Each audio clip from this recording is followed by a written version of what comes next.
Let's on our way from that to other stories now. Heirs Energy says the revival of the moribund onshore OML 27 asset was a testimony to the competence and experience of the oil firm in brownfield energy operations. Well, the CEO of Heirs Energies, Osa Ighiehon, was speaking to a Rise business correspondent boasting the Mofayo on Nigeria's energy security, gas optimization for the continent, and lots more at the African Energies Week 2025 summit that reopens today in Cape Town, South Africa. Let's take our next step now. A leading energy company in Nigeria.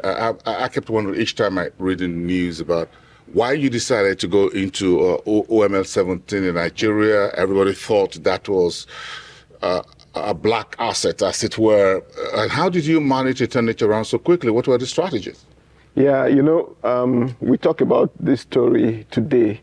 It looks like it's a very successful story. It's a sweet story to tell. It's a sweet story. But it wasn't so sweet when you took over. No, it wasn't. Walk me through that. The journey to acquire it took many years. But that was in the first instance? In the first instance. It took over 8 years for the Heirs Holdings Group to secure this asset. And the acquisition was completed in January of 2021. And we took over, so we signed in the middle of January of 2021, but we had to build the first organization to take over the asset because we started with ground zero, from nothing. And we built an organization and took over the asset 1st of July of 2021.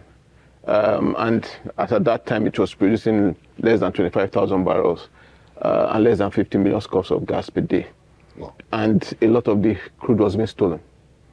The peak of the crude theft was that in December of 2021, we only got 3% of our production.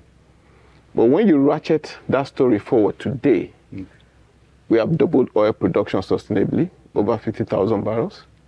We have almost tripled gas production. We will be making some announcements in a few weeks from recent successes we have had with some technology. You don't want to tell me about those success stories now. We have validated it now. We have validated the numbers. The impact is already being made, but we have validated the numbers. Okay, that'll be good. But it's positive, hugely positive.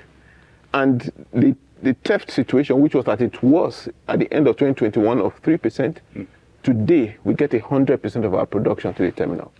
So it's a phenomenal turnaround. I mean, when you think about what the Niger Delta was known for, it is potentially the greatest turnaround in the oil industry in the past 30 years. Give me an idea of how you did it, what you did. So it was a number of things. It's important to highlight that all this we have achieved, we haven't drilled a well, any new well. So the first thing was... you're just optimizing? Yes. I won't call it optimization, it's beyond that. So first of all, is that our work is based on a number of principles and practices that we have developed. First thing is that we have what we call our brownfield excellence philosophy.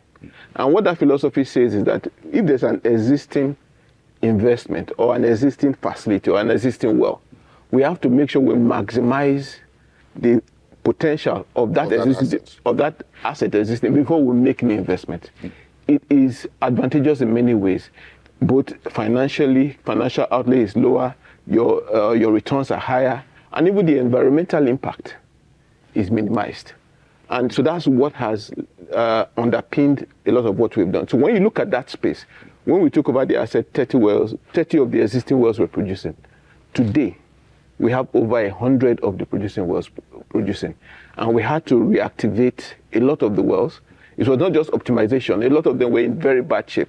A few weeks ago, we opened the well that has been closed in for 37 years. We brought it back to production. So the know-how, both in the subsurface and in the management of the above ground issues that has plagued the industry for decades, we have tackled all of them successfully. But we have not only tackled this alone, we have tackled it in collaboration with all the stakeholders. So first is our technical know-how, and there are many other things behind it. Two is the collaboration with the stakeholders that had made this possible. One, with our partners and regulators, and two, with host communities, that by activating a more brotherly relationship, by activating the methodology of interaction based on Africapitalism, where we are looking for a symbiotic relationship. We are looking for shared prosperity. Yes. And using that to implement the Hydrocarbon Development Trust provision in the PIA, we have been able to build a very strong relationship with the community that's giving us the enabling environment to achieve the numbers we are seeing without the challenges of the past. Let's just chat to gas and energy security in terms of what your outlook is as gas as an enabler to Africa's energy security, just energy transition, and the future that Africa really needs. Industrialization, bringing energy access to folks below at the bottom of the pyramid. Yes. So gas is going to be pivotal. Had been and will be pivotal for us as we go forward as a country. It's very important to know that for us in OML 17, all of our gas goes in the domestic market. We feed power plants and gas-based industries. So a lot of the power generated in the eastern part of Nigeria is fed from us. Transafan Power, FIPL, Geometric, all are fed from gas that we produce. And so the gas that we produce is not for export. So from a developmental point of view, the impact of our gas is very significant on the ground because it's the gas that we produce that enables electricity that we have. And it is that same gas that fires our feedstock for many gas-based industries that provides employment and provides primary feedstock for even artisans and others. So we are very connected to the man on the street, because our products is not just for export, but our products, all our gas goes in there. Gas is going to be important for the future in terms of energy security. And as we continue to increase our gas, it will be critical as part of the energy security framework for Nigeria. Is this Africapitalism in action? Yes, it is. It is. On many fronts. The chairman of Heirs Holdings, Tony Lumelu, is all about Africapitalism. Yes. How does that philosophy flow into your operations, your strategies, everything that you do at Heirs Energies? Yes. So I think, first of all, what's Africapitalism? In a simple sense, a number of principles. One principle is that you work with a dual bottom line, commercial success and social wealth. Second principle is that you position private sector to be in the forefront of operating and transforming critical areas of development. Those are two key principles of it. There are many others, but those are two key principles to hold on to. So if you translate that and look at OMS 17, it's a textbook case of Africapitalism. The basis for investment was Africapitalism.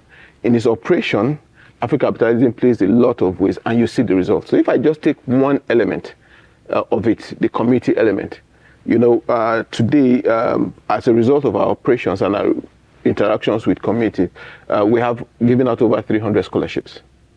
We had a recent medical outreach. Over 20,000 people benefited from minor surgeries, ailments, and stuff. We know how challenging things have been with healthcare, and we are providing that resource. And we have many other areas of intervention. If you then think about contracting, as you may some people know, but our workforce is 100% Nigerian, and our contractor base is 95% Nigerian. Local content. Local content. So that investment of that revenue into the environment has been significant. And as I told you, for example, we have more than tripled the amount of wells producing. All of that was technical work being done in the field. Hundreds of contractors have benefited from that. We are, to a large extent, the most active oil and gas company onshore Nigeria.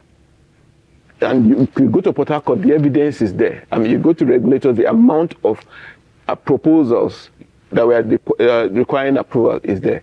So Africapitalism is not a theory. With OMS 17, you can see it practically, you see the fruits. So you've got Africapitalism, you're doing so well with the OMLs, and the next point is about Africa's energy future. The IOCs are dropping quite a number of assets. Are you looking to pick up more of the assets? What's your view of the energy's future? Let's take that very quickly first. Yes. Now, I think for me is that energy future, a few principles. Energy sufficiency should be our goal as Africans. There's a huge deficit. And if we look at it in energy transition terms, our goal in energy transition should be going from energy deficiency to energy sufficiency. And in that journey, we need all sources of energy. Oil and gas, other traditional forms like hydro, and new renewables, solar, and all of that. We need everything. The gap is a lot. It's huge to It's fill. huge. So we don't have the luxury of a choice. Of pick and choose. No, it's going to be all. So all hands have to be on deck to drive that. For Heirs Energies, we have laid the foundation with OMS 17, and we are looking to grow our portfolio and impact to the wider society. As you know, we run a double bottom line: commercial success and building social wealth, both in Nigeria and across Africa. So, Interesting. We're sitting here at the African Energy Week 2025 edition, and of course, I'm sure from Heirs Energies, from Heirs Holdings, there's a key message, central message that you want to go out to thousands of delegates here from Africa and from around the world. What would that message be? I think the message will be that Africa needs to take hold of its energy. Energy is pivotal for development. And so we need to address it with a matter of urgency. Energy sufficiency must be our goal. And when you look at the players in the space, there's room for everybody, for IOCs, for international independence, and for African independence and Nigerian independence. There's been oil and gas activities in Africa for well over 50 years in many places. So we should have built the capacity for us to own a part of this and drive it. When you think about it, the higher the amount of African independence in the ecosystem, the higher the developmental impact of this sector. So we need to encourage African independence to grow. And when you now think of Heirs Energies, I think we have proven that we are the brownfield champions of Africa. What we have done with OMS 17, transforming one of the most difficult and challenged and problematic onshore assets in Nigeria to be now a champion, one of the lowest cost operators in Nigeria, the largest production increase in the past 5 years, is phenomenal. And it just shows what we are made of. And it's an indication of things to come in the future. Your success story, and tell it to the world here at the Africa Energy Week. Thank you so much for speaking with us, and we really appreciate it. Ighiehon, the CEO at Heirs Energies.